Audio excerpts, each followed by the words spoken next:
Hello everyone. तो हम पढ़ रहे हैं साइंस का चैप्टर 2 जो कि है is matter around us pure. तो हमने इस चैप्टर में कंसंट्रेशन और सॉल्यूशन तक पढ़ लिया था, उसके न्यूमेरिकल भी सॉल्व करके देख लिए थे।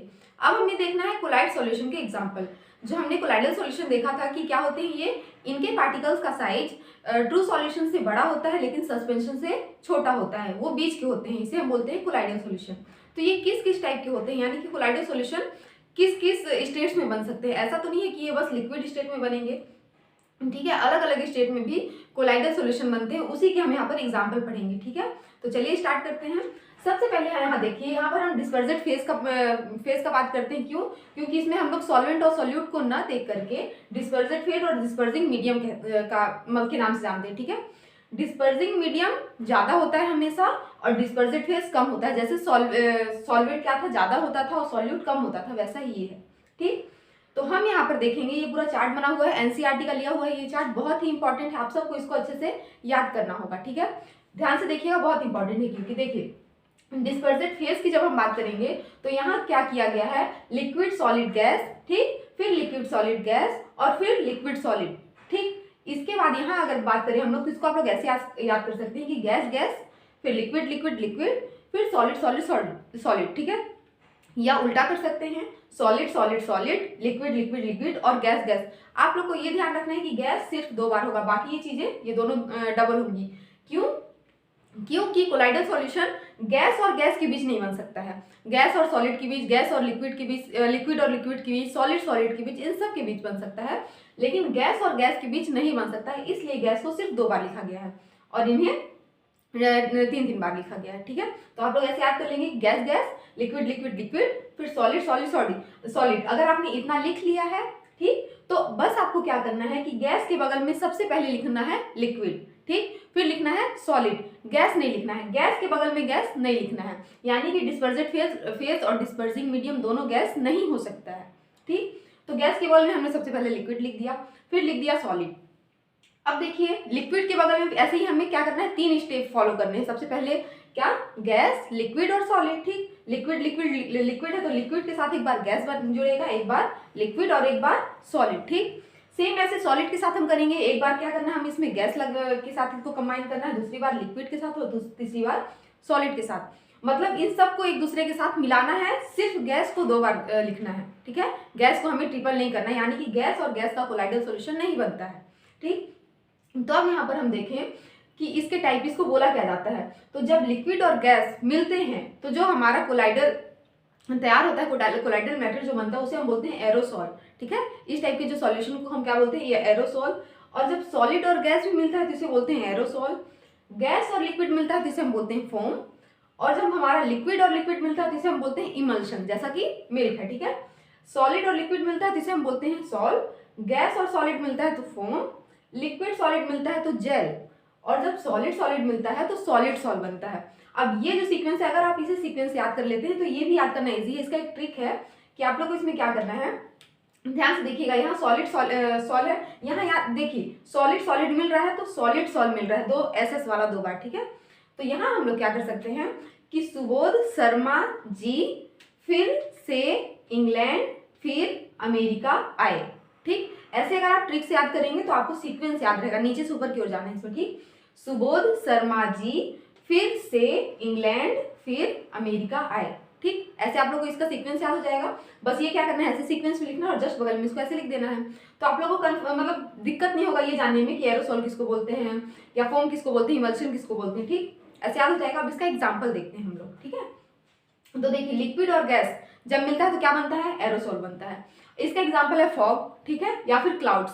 फॉग जानते हैं आप सभी, जो धुआं टाइप से होता है, कोहरा जैसा, वो हो गया, या फिर क्लाउड्स हो गया। अब अगर हम बात करें सॉलिड और गैस मिलता है तो भी एरोसॉल बनेगा, और इसका एग्जाम्पल है स्मोक। ठीक है, अब बात करें हम गैस और लिक्विड मिलते हैं तो फोम बनता है, तो ये इसका एग्जांपल हो जाएगा शेविंग क्रीम। अच्छा देखिए, यहाँ पर बात किया हमने शुरू में देखा कि डिस्पर्जेड फेज हमेशा कम होता है और डिस्पर्जिंग मीडियम ज्यादा होता है। तो जैसे हमारा शेविंग क्रीम होता है, उसमें हमें देख के ही पता चलता है कि इसमें लिक्विड ज्यादा है और गैस क्या है, कम है, हल्का वो कैसा सॉफ्ट टाइप से लगता है, मतलब बीच बीच में उसमें गैस पाए जाते हैं और लिक्विड ज्यादा होता है उसमें। ठीक है, और ऐसे ही हम अगर मिल्क और इसका लिक्विड और लिक्विड मिलाते हैं तो इमल्शन बनता है। इसका एग्जांपल है मिल्क और फेस क्रीम। तो इसमें क्या है, लिक्विड जो हमारा डिस्पर्सिंग मीडियम होता है वो भी लिक्विड होता है, और डिस्पर्सेड फेज होता है वो भी लिक्विड ही होता है। अब अगर हम बात करें सॉलिड और लिक्विड जब मिलता है तो बनता है सॉल्व, और इसका एग्जांपल है मड। ठीक है, मड यानी कि मिट्टी। अब देखिए गैस और सॉलिड मिलता है तो बनता है फोम, तो यहाँ इसका एग्जांपल हो जाएगा फोम, रबर और स्पॉन्ज। अब देखिए रबर और स्पॉन्ज क्या होते हैं, थोड़ा सॉफ्ट टाइप से। स्पॉन्ज को देख के पता चलता है ना कि इसमें सॉलिड पार्टिकल क्या है, ज्यादा है, और जो गैस होता है वो कम है। मतलब बीच बीच में उसके ऐसे स्पॉन्ज के जो ये स्पॉन्ज होता है उसमें बीच बीच में ऐसे ऐसे पूरे छेद बने होते हैं ना, उसको दबाते हैं तो सॉफ्ट होता है, दब जाता है। पर ये तो उसको देख के पता चल रहा है ना कि इसमें सॉलिड पार्टिकल ज्यादा है और गैस कम है, इसलिए उसके कारण थोड़ा प्रेस हो जाता है, दब जाता है। ठीक है, और ऐसे ही रबड़ होता है। अब देखिए लिक्विड और सॉलिड मिलाने में बनता है जेल, तो इसका एग्जांपल है जेली, चीज या बटर। तो जेली में भी देख के पता चलता है कि ये सॉलिड ज्यादा है इसमें और लिक्विड कम है, इसलिए वो जेल फॉर्म में आ जाता है। ठीक है, लिक्विड इसमें कम होता है और सॉलिड ज्यादा होता है। अब अगर हम बात करें सॉलिड और सॉलिड मिला के क्या बनता है, सॉलिड सॉल्ट बनता है। तो इसका एग्जाम्पल है कलरेट, जेमस्टोन और साथ में मिल्की ग्लास। जो हमारे अलग अलग टाइप के स्टोन्स आते हैं ना कलरफुल, वो होते हैं इसके एग्जाम्पल। ठीक है, किसके, सॉलिड सॉल्ट के। ठीक, इतना याद हो जाएगा। तो आप लोग ऐसे इजीली याद कर सकते हैं। फर्स्ट वाले में हम लोग लिक्विड और गैस मिला रहे थे, तो एरोसोल जो बन रहा था क्लाउड्स, तो इसमें देखिए क्लाउड्स क्या होता है, पूरा गैस होता है और उस गैस में कहीं कहीं लिक्विड के पार्टिकल होते हैं। ठीक है, जब पूरा गैस मतलब क्लाउड पूरा गैस जैसा होता है और उसमें पानी के पार्टिकल, वाटर के पार्टिकल जब आते हैं तब वो क्या बनाता है, एरोसोल बनाता है। उसी का हम लोग क्या बोलते हैं, क्लाउड्स बोलते हैं। ऐसे ही होता है हमारा फॉग। और ऐसे ही एरोसोल जब गैस में क्या सॉलिड मिल जाता है, सॉलिड पार्टिकल जब मिलेंगे तब स्मोक बनता है। ठीक है, तो ऐसे आप लोग इजीली याद कर सकते हैं चार्ट को, बस आपको सीक्वेंस का ध्यान रखना है और इसे भी आप ट्रिक की हेल्प से याद कर सकते हैं। इंपॉर्टेंट क्वेश्चन है, आ सकता है कि कोलाइडल सॉल्यूशन के क्या क्या एग्जांपल है। पूछा जा सकता है कि फोम कैसे बनता है, इमल्शन कैसे बनता है, क्या क्या मिलता है तो इमल्शन बनता है। तो आप लोग इस चार्ट को अच्छे से याद कर लीजिएगा, बहुत इंपॉर्टेंट है। अब हम आगे बढ़ते हैं। चलिए, तो हमने कोलाइड्स के बारे में तो पढ़ लिया, कोलाइड्स क्या होती है, इनकी एग्जांपल्स भी देख लिए हमने। अब हम पढ़ेंगे सेपरेशन के बारे में कि सेपरेशन क्या होता है, सेपरेशन की नीड क्यों होती है, सेपरेशन के क्या क्या टेक्निक्स होते हैं, उन सारे मेथड्स के बारे में हम यहाँ पर डिस्कस करेंगे। ठीक है, तो चलिए स्टार्ट करते हैं। देखिए सबसे पहले देखेंगे हम difference in physical properties is the reason of separation.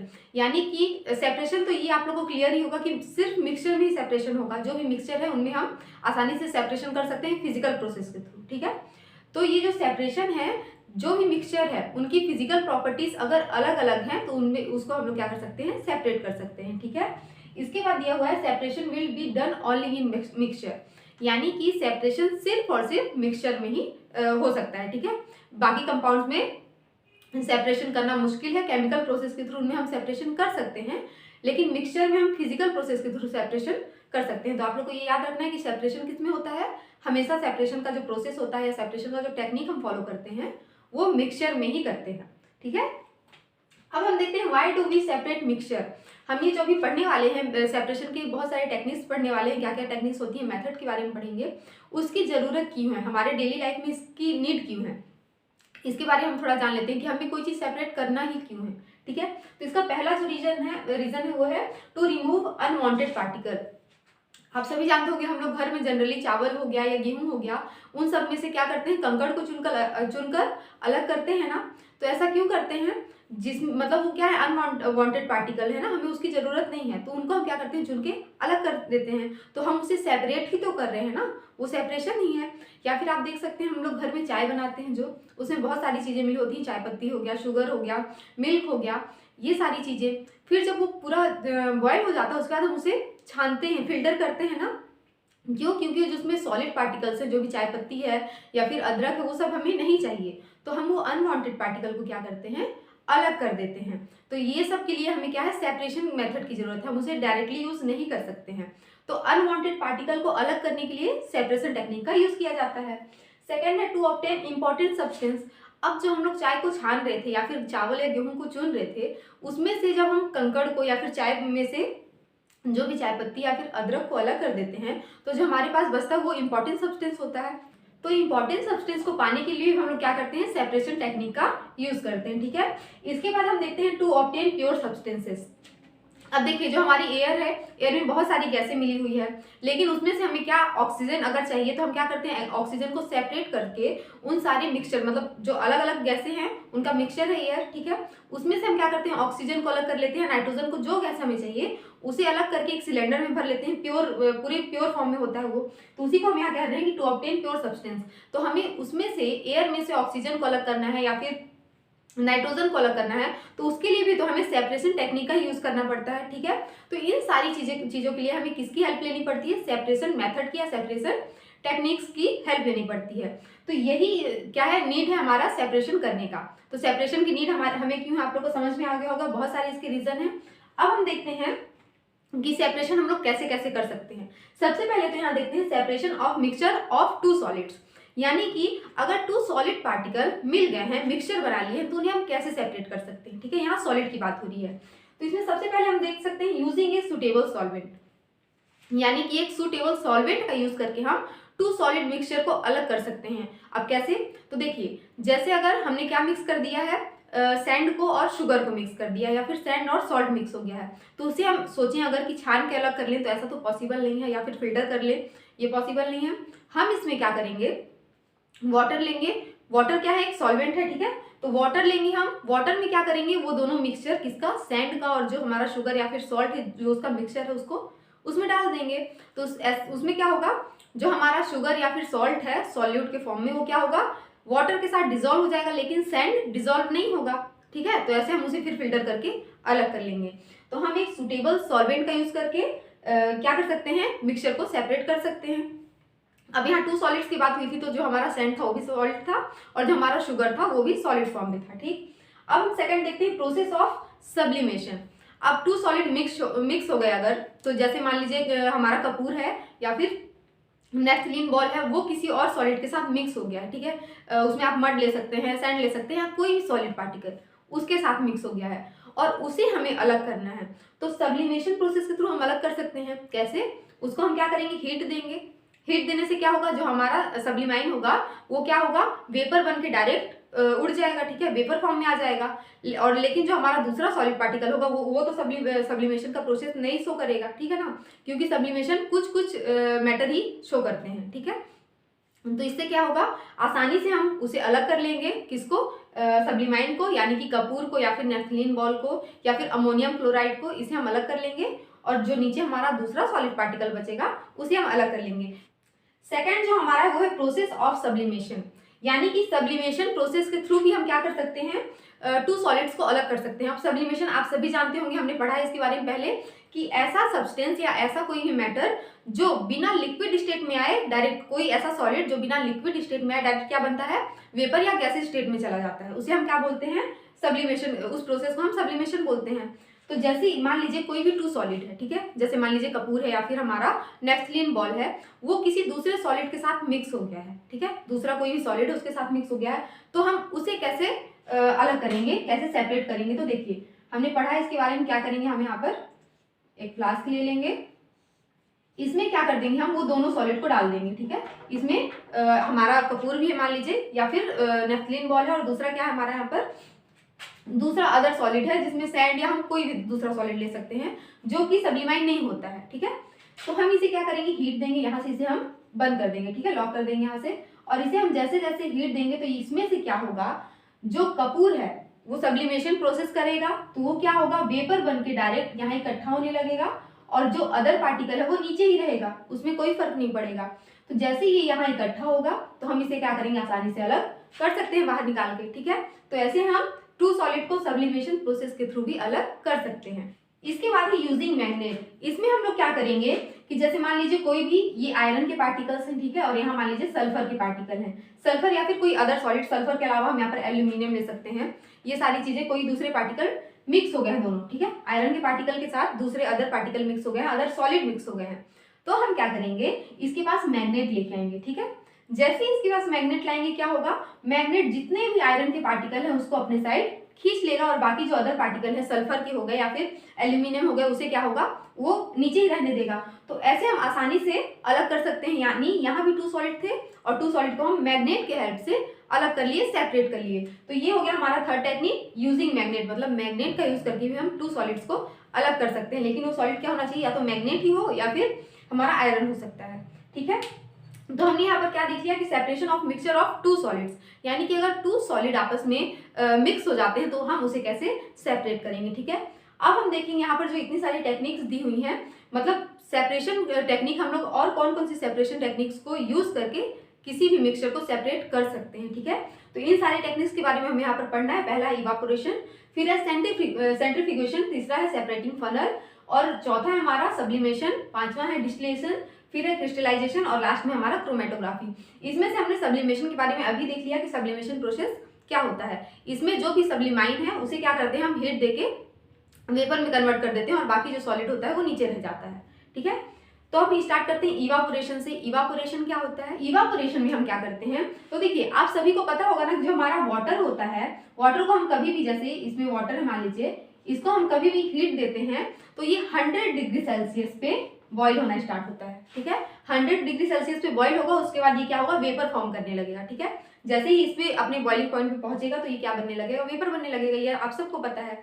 लेकिन अगर ऐसा हो कि वाटर अपने बॉइलिंग पॉइंट में आए बिना ही डायरेक्ट वेपर बन जाए तो उसे हम क्या कहते हैं, इवापोरेशन कहते हैं। ठीक है, क्या ध्यान रखना है आप लोग को कि इवापोरेशन में वाटर बिना अपने बॉइलिंग पॉइंट में आए, मतलब 100 डिग्री सेल्सियस उसको हीट नहीं मिलेगा, फिर भी वो क्या करेगा, वेपर फॉर्म कर लेगा, उसे हम कहते हैं इवापोरेशन। अब कैसे, आप लोगों ने देखा होगा कि घर में कभी कहीं पर पानी गिर जाता है थोड़ा भी, तो वो क्या होता है, थोड़ी देर बाद, 1 घंटे बाद, 2 घंटे बाद अपने आप क्या होता है, उड़ जाता है, वेपर बन के उड़ जाता है, कि वहीं पर रहता है, वो नहीं रहता है ना, वो अपने आप क्या होता है, उड़ जाता है। तो क्या वो पानी पहले 100 डिग्री सेल्सियस पे पहुंचता है, वो उबलता है, बॉईल होना स्टार्ट होता है, उसके बाद वो उड़ता है, ऐसा तो नहीं है। वो सरफेस में अपने आप क्या करता है, वेपर बन के, गैस बन के उड़ने लगता है ना, तो उसी को हम क्या कहते हैं, इवापोरेशन कहते हैं। इवापोरेशन यानी कि वाटर अपने बिना बॉइलिंग पॉइंट में आए बिना ही क्या हो, डायरेक्ट वेपर फॉर्म कर जाए, उसे हम बोलते हैं इवापोरेशन। तो इवापोरेशन का एग्जांपल क्या होगा, जैसे हमारे जितने भी सोर्सेस ऑफ वाटर होते हैं, पॉन्ड हो गया जैसे मान लीजिए, उसमें क्या होता है, वाटर धीरे धीरे, सन का हीट उसमें मिलता है, तो क्या होता है, वाटर धीरे धीरे वेपर बन के डायरेक्ट क्लाउड में चला जाता है, ऊपर चला जाता है, उसी से फिर क्या होता है, रेनफॉल होता है। तो ऐसा तो नहीं कि जो पॉन्ड का वाटर है वो पहले बॉईल होना स्टार्ट होता है, ऐसा नहीं है ना, वो डायरेक्ट क्या होता है, बॉइलिंग पॉइंट पे पहुंचे बिना ही वेपर बनने लगता है, तभी वो जाके क्लाउड में इकट्ठा होता है और फिर रेन होता है। तो इसको हम क्या बोलते हैं, इवापोरेशन बोलते हैं। ठीक है, इतना समझ में आया। अब हम देखते हैं सेंट्रीफ्यूगेशन क्या होता है। तो सेंट्रीफ्यूगेशन जो प्रोसेस है, इसमें क्या होता है, जो भी हम दो क्या लेंगे, सब्सटेंस लेंगे, उसमें दो चीज का मिक्सचर होगा, उसमें क्या होता है, लाइट वेट वाला ऊपर आ जाता है और जो हैवी रहता है वो नीचे ही रह जाता है, ऐसे हम अलग कर लेते हैं। इसका एग्जांपल क्या होगा, जैसे हमें मिल्क में से क्रीम अलग करनी है, ठीक है, या फिर हम लोग कर्ड में से भी अगर क्रीम अलग करते हैं, तो वो कैसे होता है, उसमें क्या होता है, जब उसे बहुत ज्यादा मथते हैं, जोर से घुमाते हैं, तो क्या होता है, ऊपर आ जाता है लाइट वेट पार्टिकल, और जो हैवी रहता है वो नीचे रह जाता है। इसके साथ ही वॉशिंग मशीन में जैसे हम कपड़े डालते हैं, वो क्या होता है, घूमना स्टार्ट होता है एकदम जोर से, बहुत मतलब बहुत फास्ट घूमता है। उसके बाद क्या होता है, उसमें जो भी मैल होता है वो ऊपर आ जाता है और बाकी ऐसे ही क्या होते हैं, पूरे कपड़े साफ हो जाते हैं। तो सेंट्रीफ्यूगेशन यही प्रोसेस होता है जिसमें जब किसी भी मतलब हमारा जो भी हमारा मिक्सचर है उसको जब जोर से घुमाया जाता है तो लाइट वेट वाला पार्टिकल ऊपर चला जाता है और जो हैवी रहता है वो नीचे आ जाता है, उसी को हम प्रोसेस को बोलते हैं सेंट्रीफ्यूगेशन। ठीक है, अब हम बात करते हैं सेपरेटिंग फनल की। ठीक है, तो इसका यूज हम कहाँ करते हैं, जैसे देखिए कोई भी ऐसा दो सब्सटेंस है, मान लीजिए कोई भी दो चीज का मिक्सचर है जिसमें एक हैवी होता है, ठीक है, एक हैवी होता है, मतलब इसमें डेंसिटी की हम बात करेंगे, जिसकी डेंसिटी ज्यादा है वो नीचे होगा और जिसकी कम है वो ऊपर होगा। इसका एग्जांपल हम लोग क्या देख सकते हैं, वाटर और हमारा ऑयल। ठीक है, ऑयल क्या होता है, हमेशा ऊपर रहता है और वाटर नीचे रहता है, क्यों, क्योंकि ऑयल की डेंसिटी वाटर के कंपेयर में कम होती है। तो अगर हमें इससे अलग करना है, या फिर ऐसे कोई भी दो जो हमारे सॉल्यूट और सॉल्वेंट होंगे उसमें हम ऐसा देखेंगे कि जो ऊपर रहता है यानी कि इनविजिबल होता है, उसमें उसको हम सेपरेटिंग फनल के थ्रू अलग करते हैं। अब इसको कैसे समझे हम, तो इसमें क्या होता है, एक सेपरेटिंग फनल होता है, वो कुछ ऐसा होता है, कुछ ऐसा होगा। ठीक है, इसमें क्या होता है, जब हम दो इनविजिबल लिक्विड को इसमें डालते हैं, इनविजिबल मतलब उसमें अच्छे से मिल नहीं पा रहा, एक लेयर अपना ऊपर बना लेता है, जैसे वाटर में ऑयल अपने ऊपर एक लेयर बना लेता है, तो इसे हम बोलते हैं कि ये वाटर में इनविजिबल है। ठीक है, तो ऐसे लिक्विड को हम इसमें जैसे डालेंगे, और यहाँ क्या किए हैं, वाटर है पूरा, ठीक, और यहाँ एक नॉब लगा होता है, जैसे ही हम इसे खोलेंगे क्या होगा, इसमें से पूरा वाटर नीचे जाने लगेगा, जैसे ही पूरा वाटर नीचे जाएगा, यहाँ ऑयल का जहाँ मतलब ऑयल का पॉइंट जहां पर आएगा, उसे क्या करेंगे हम फिर से नॉब को बंद कर देंगे। तो ऐसे हम आसानी से क्या कर सकते हैं, वाटर और ऑयल को या फिर ऐसे दो भी इनविजिबल सॉल्वेंट और सॉलिड को हम आसानी से अलग कर सकते हैं। ठीक है, तो ये एग्जाम्पल हो गया हमारा सेपरेटिंग फनल का। अब हम देखते हैं सब्लिमेशन। सब्लिमेशन हमने अभी देख लिया कि ऐसा सॉलिड जो बिना लिक्विड स्टेट में आए क्या होता है, डायरेक्ट वेपर बन जाता है, उसे हम बोलते हैं, उस प्रोसेस को हम बोलते हैं सब्लिमेशन। और उस पार्टिकल को या उस मैटर को हम क्या बोलते हैं, उस कंपोनेंट को हम बोलते हैं सब्लिमाइन। अब हम बात करें डिस्टिलेशन की, तो डिस्टिलेशन क्या प्रोसेस होता है। डिस्टिलेशन में इवापोरेशन, देखिए डिस्टिलेशन में क्या होता है,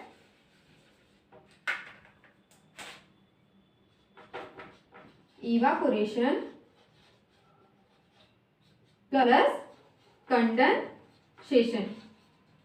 तो डिस्टिलेशन ऐसा प्रोसेस है जिसमें इवापोरेशन और कंडेंसेशन दोनों साथ साथ होता है। इवापोरेशन हमने पढ़ा ना अभी कि क्या होता है, तो इवापोरेशन का प्रोसेस और कंडेंसेशन का प्रोसेस एक साथ होता है। कंडेंसेशन क्या होता है, इवापोरेशन किसी भी वाटर का वेपर फॉर्म होकर क्या करना, जैसे हमने अभी देखा था कि पॉन्ड का वाटर क्या होता है या फिर सी वाटर क्या होता है, वेपर बन के ऊपर जाता है, ठीक है, क्लाउड में, और वो क्लाउड क्या होता है, फिर जब उसका पूरा कंडेंसेशन होता है तो वो वाटर के फॉर्म में रेन बन के नीचे आता है, तो उसी को हम बोलते हैं कंडेंसेशन। ठीक है, इवापोरेशन और कंडेंसेशन। तो हम अगर देखें यहाँ पर कि इवापोरेशन और कंडेंसेशन एक साथ हम कैसे करेंगे, तो देखिए हम क्या करते हैं, इसमें मान लीजिए हमने वाटर ले लिया है, वाटर को हम हीट देंगे और यहाँ क्या करेंगे, एक पाइप से इसको जोड़ देंगे और ये वाटर जैसे जैसे क्या होगा, गर्म होगा, बॉईल होना स्टार्ट होगा, तो इसमें क्या होगा, ये जो वेपर फॉर्म होगा, ठीक है, ये पूरा वेपर बनेगा और ये वेपर क्या होगा, धीरे धीरे आके यहाँ इकट्ठा होगा। ठीक है, तो यहाँ पूरा इकट्ठा होने लगा, ये जो वेपर था ये फिर से यहाँ क्या बन जाएगा, लिक्विड फॉर्म होने लगेगा। देखिए सबसे पहले ये इवापोरेट हुआ, गैस बना, ठीक है, वेपर बना। अब ये वेपर धीरे धीरे जाके जैसे जैसे यहाँ से जाएगा, क्योंकि यहाँ इसको क्या करते हैं, थोड़ा सा ठंडा करने के लिए एक इंस्ट्रूमेंट लगा होता है, जैसे ये ठंडा होगा यहाँ क्या होगा, आके लिक्विड फॉर्म में, यानी कि ये वेपर यहाँ आके क्या होगा, इकट्ठा होने लगेगा और ये कौन से फॉर्म में आ जाएगा, लिक्विड फॉर्म में आ जाएगा। इसी को हम बोलते हैं कंडेंसेशन। तो यहाँ इवापोरेशन और कंडेंसेशन प्रोसेस एक साथ हो रहा है, तो इसी को हम बोलते हैं डिस्टिलेशन। ठीक है, यहाँ जो हमें वाटर मिलेगा वो इससे डिफरेंट होगा, इसमें मिनरल्स ज्यादा पाए जाएंगे और इसमें मिनरल्स बिल्कुल नहीं पाए जाएंगे। ठीक है, तो ये प्रोसेस होता है हमारा डिस्टिलेशन। डिस्टिलेशन क्या है, इवापोरेशन प्लस कंडेंसेशन। अब हम देखते हैं क्रिस्टलाइजेशन क्या है, तो चलिए देखते हैं इसके बारे में। क्रिस्टलाइजेशन नाम से पता चल रहा है कि इसमें क्या होगा, क्रिस्टल फॉर्म होगा। तो इसमें हम क्या करते हैं, कोई भी हमें अगर जैसे मान लीजिए वाटर में हमें शुगर मिला के दे दिया गया है, ठीक है, कोई वाटर, इसमें वाटर है, इसमें बहुत ज्यादा क्या है, शुगर मिला हुआ है, इसे हमें क्या करना है, शुगर को इसमें से अलग करना है। तो हम क्या करेंगे, इसको क्या करेंगे, हीट देंगे, बहुत ज्यादा हीट देंगे। तो ये हीट जब देंगे तो ये क्या होगा, पूरा वाटर वेपर बन के उड़ने लगेगा, हट जाएगा इसमें से और नीचे क्या बचेगा, शुगर बचेगा। सेम प्रोसेस हम सॉल्ट के साथ भी कर सकते हैं, पूरा वाटर क्या होगा, वेपर बन के हट जाएगा और नीचे क्या बचेगा, सॉल्ट बचेगा।